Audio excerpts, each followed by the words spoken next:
నేను కాసేపు నడుము వాలుస్తా, ఈలోగా నువ్వు వెళ్ళి ఫ్రెష్ అయ్యి వచ్చేయి. నేను కూడా అదే చెప్దాం అనుకున్నా. నా స్నానానికి ఎక్కువ టైం పట్టిద్ది. సో మీకు 15 నిమిషాలు రెస్ట్. బాయ్. బాయ్.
సార్ ఏంటండి ఇది? అమ్మో, సమయానికి టోపీ ఉంది కాబట్టి రక్షించింది. నేను కాకపోతే ఇదేంటండి? ఇదేమన్నా బాడీ అనుకున్నారా, లేకపోతే సీతాఫలం మండి చిలకలు కూడా అనుకున్నారా? అయ్యో కొంతసేపు నా శీలం చిలకలు కూడా ఏంటి? ఇదేమన్నా కలకత్తా రత్న కత్తా కేమో ఆకు అనుకున్నారండి మొత్తం నాకేయడానికి. అయినా అయ్యో ఏంటండి ఇది? మీరు మగాలేనా? అయినా ఇదేం బుద్ధండి? ఆ బయలుపడి మోహన్ గారు వచ్చేసి నాకు సగం పెళ్లి కాకుండా చేస్తాడు. అబ్బా, ఆయన ఫ్రెండ్ అంటే అప్పుడే అనుకోవాల్సింది. మిగతా సగం పెళ్లి కాకుండా మీరు చేయడానికి సిద్ధంగా ఉన్నట్టున్నారు. చిచ్చి, అయినా మీరు ఏదో హోమ్లీగా ఉన్నారు అనుకున్నాను కానీ మరి ఎంత హోమోపతి అనుకోలేదు. హైదరాబాద్ తీసుకెళ్లి మంచి యునాని మంది ఇప్పించాలి మూలిక. చిచ్చి. సరే సరే, అలాగే నువ్వు అక్కడ కట్ చేయి, నేను ఇక్కడ ఏదో సెట్ చేయాలి. మీరు రెడీ అయిపోయారా? పదండి. ఇక్కడ కల్లంగట్టు, బగా బీచు ఇవన్నీ ఉంటాయి. ఎంత అద్భుతంగా ఉంటాయో. అన్నట్టు ఇక్కడ నైట్ టటోస్ ఉంటాయి, అవన్నీ చూపిస్తా, అక్కడ ఫోటోలు తీస్తా. పదండి. కొత్తగా పెళ్ళైన మా మధ్యలో నువ్వెందుకు గానీ, మాకు అన్ని తెలుసు, మేము వెళ్ళి చూసేసి వస్తాంలే. వెళ్ళండి. మీకు ఏటు కావాలంటే అది చేసుకోండి, ఏటు కావాలంటే అది చూసుకోండి. అంతే కదా? హలో మందాకిని, ఏంటి నీకు కూడా రూమ్ కావాలా?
ఏంటి అర్జెంటుగా రమ్మన్నా? పని పాట లేక అష్టచమ్మ ఆడుతున్నారంట. నవ్వురాలా? మరి లేకపోతే ఏంటి? ఎన్నిసార్లు ఫోన్ చేశాను నీకు? ఎత్తవేంటి? పిచ్చిదానిలా కనిపిస్తున్నానా నీకు? కాదు, పిట్టలాడుతూ కనిపిస్తున్నా. ఏంటి? అదే ప్రిన్సెస్ లో ఉన్నా ఉంటుంది. ఆ మాటలకేం తక్కువ లేదు. నువ్వు ఫోన్ ఎత్తకపోయి ఉంటే పిచ్చిదాన్ని అయిపోయి ఉండేదాన్ని. నీ ప్రేమలో పీకల్లోతు కాదు, తలలోతు దాకా మునిగిపోయాను. నువ్వేమో పట్టనట్టు పొద్దున్న లేస్తే డుష్షుని వాయిస్తావు. ఆ వాయించేది వేరే చోట వాయించుంటే ఈ పాటికి పెళ్ళైపోయి 2 పిల్లలు కూడా పుట్టుండేవాళ్ళు. ఏయ్, ఏంటా సెన్సార్ లేని మాటలు? Don't misunderstanding my dear. ఈ పౌరుషమేదో మా వాళ్ళ దగ్గర చూపించుంటే ఈ పాటికి మన పెళ్ళయి ఉండేది అంటున్నా. ఓ అదా, నేను మన వాళ్ళని నొప్పించి కాదు, మెప్పించి పెళ్లి చేసుకోవాలనుకుంటున్నా. ఎందుకో పాపం. చూడు, ఈ రోజుల్లో చాలా మంది యూత్ వాళ్ళ లవ్ కోసం 25 ఏళ్ళు అల్లారు ముద్దుగా పెంచిన తల్లిదండ్రులను వదిలేసి వాళ్ళు ప్రేమించిన వాళ్ళతో వెళ్ళిపోతున్నారు, కుటుంబాలను వదిలేస్తున్నారు. నాకు అది నచ్చలేదు. నువ్వైనా నేనైనా మన కన్న వాళ్ళని ఒప్పించి పెళ్లి చేసుకోవాలన్నదే నా అభిలాష. ఏమంటావు? ఆలోచన బాగానే ఉంది, ఆచరణలో సాధ్యమేనా? ఎందుకు కాకూడదు? ఈరోజు నేను వట్టి కిరణే కావచ్చు, రేపు పొద్దున్న నేషనల్ ఛాంపియన్ కిరణ్గా పేరు తెచ్చుకుంటా. అప్పుడు మీ నాన్న, వాళ్ళ నాన్న, మీ ఫ్యామిలీ మొత్తం నా కాళ్ళు కడి కన్యాదానం చేస్తారు, తెలుసా? బాబు, నువ్వేం క్రికెటర్వి కాదు నిన్ను నెత్తినెక్కించుకోవడానికి. ఇండియాలో క్రికెట్కున్న క్రేజు మరి ఏ క్రీడకు లేదు. నేను బాక్సర్ని, నేను వెయిట్ లిఫ్టర్ని అంటే వెళ్ళి గ్యాస్ బండలు మోసుకో అంటారు. అలా ఉంది ఈ లోకం. అయితే ఏమంటావు? ఇలా అయితే మన పెళ్లి జరగడం కష్టం. నీకేమో బాక్సింగ్ పిచ్చి, నాకేమో నువ్వంటే పిచ్చి, మా వాళ్ళకేమో క్యాస్ట్, డబ్బు, స్టేటస్ అంటే పిచ్చి. అవేవీ నీ దగ్గర లేవు. కాబట్టి ఈ పెళ్లి జరగడం చాలా కష్టం. చూడు కావ్య, నీకంటే ముందు నేను బాక్సింగ్ని ప్రేమించాను. ఆ తర్వాతే నువ్వు నా లైఫ్లోకి వచ్చావు. నేను ఇప్పటికిప్పుడు క్రికెటర్ని కాలేను, సెంచరీలు కొట్టలేను. చూడు, మన ప్రేమ అనే క్రికెట్లో ఓపెన్ బ్యాట్స్మెన్గా దిగి రెచ్చిపోయి బ్యాటింగ్ చేయమంటే మాత్రం చేస్తాను. నీ ప్రేమ అనే కప్పును గెలుస్తాను.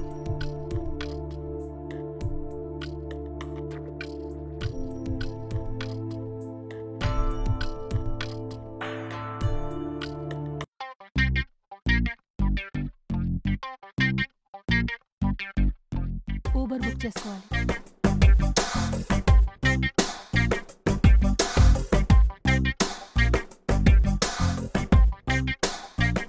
Ten minutes వచ్చేస్తుందేమో.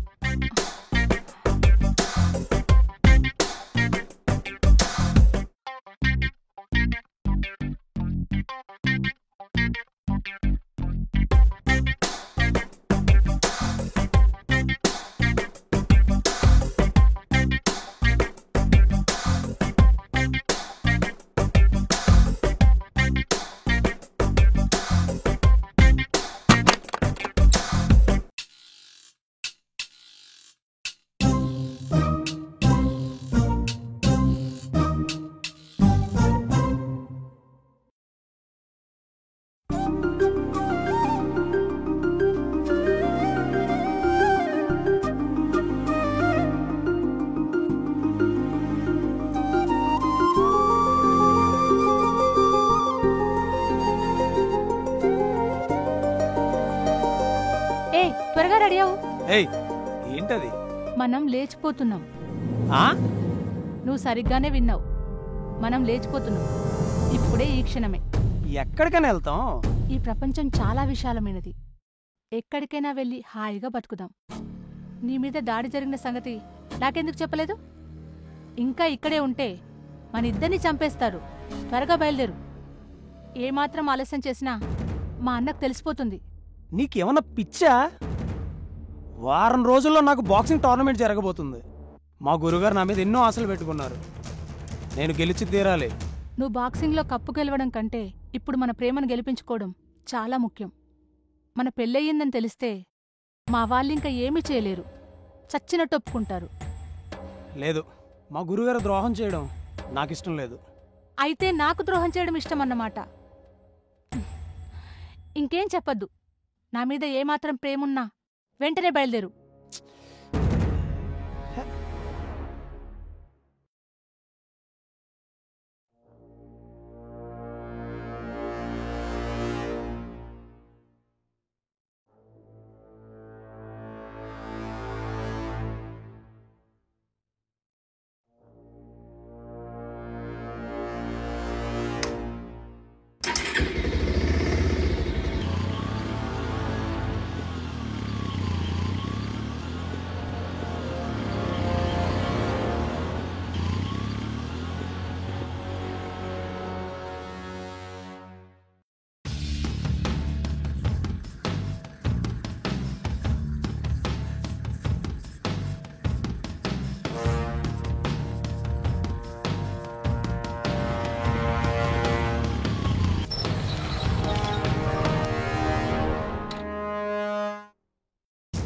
ఇప్పుడు చెప్పు, ఎక్కడికి వెళ్తున్నావు?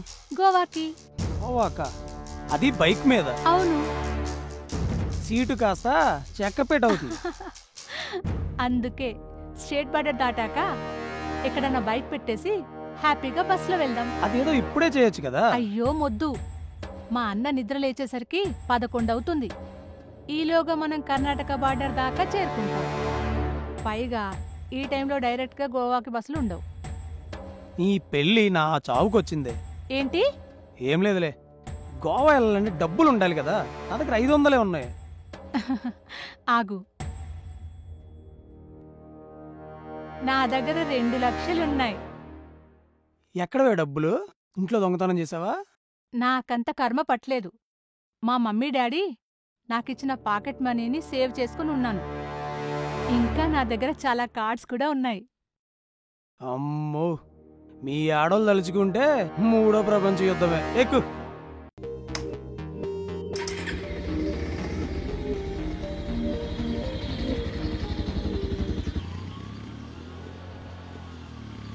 నేనే బైక్ ఆపమని చెప్దామనుకున్నాను. థ్యాంక్ యూ, నువ్వే ఆపేశావు. డ్రైవింగ్ చేసేవాడు తెలుస్తుందమ్మా నొప్పి. నీకేం ప్రాబ్లం? వాష్రూమ్కి వెళ్ళాలి. ఇక్కడ వాష్రూమ్లు బాత్రూమ్లు ఉండవు, అన్నీ ఓపెన్ రూమ్లే. ఎవడికి ఇష్టమైన చోట వాడు తృప్తిగా నీళ్ళు చిలకరించుకోవచ్చు. నువ్వు అటెళ్ళు, నేను ఇటు వెళ్తా.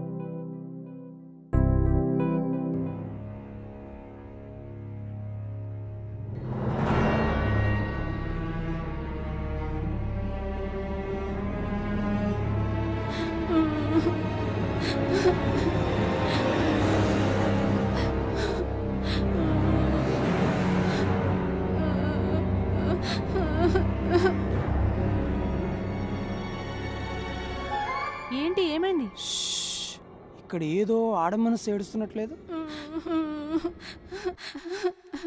అవును, ఎవరు ఆడపిల్ల ఆపదలో ఉన్నట్టున్నది. ఏడు పటువైపు నుంచి వినిపిస్తుంది. పద. అయ్యో, నేను వెడ్డింగ్ కౌంట్ తెచ్చుకోవడం మర్చిపోయానండి. నేను నా సూట్ కూడా మర్చిపోయాను. అయితే ఏంటి, మనం వెళ్ళేది పెళ్ళికో పేరంటానికో కాదు, శోభనానికి. అక్కడ బట్టలతో పని లేదు. యు నాటీ, మీకు అస్సలు సిగ్గులేదు. ఇలాంటి విషయాలలో అస్సలు సిగ్గు మొహమాటం ఉండకూడదు అని ఇప్పుడు చెప్పాడు. అబ్బచ్చా, ఏ గ్రంథంలోనో? శృంగార గ్రంథంలో. శృంగార నైషిధం గురించి విన్నాను గాని ఇదేంటి? అది నేను రాశాను అన్నమాట. అనుకున్నాను.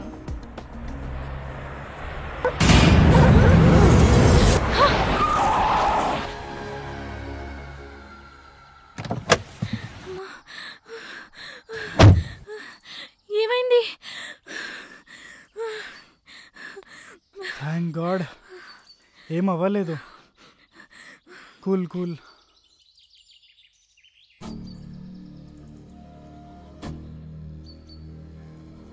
సరే వెళ్దాం, పద. వెళ్ళి కూర్చో.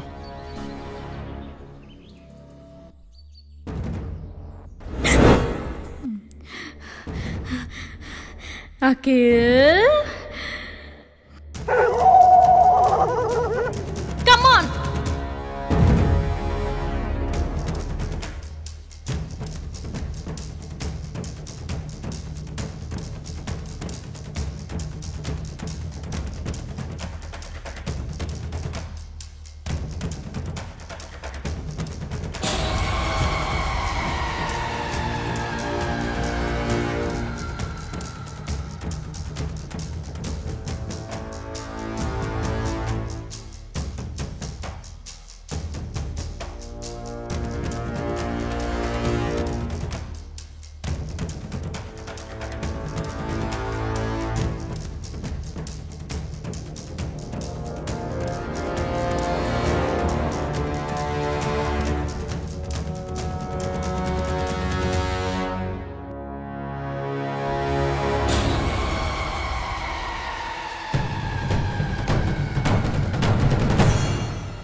అనిత, ఏయ్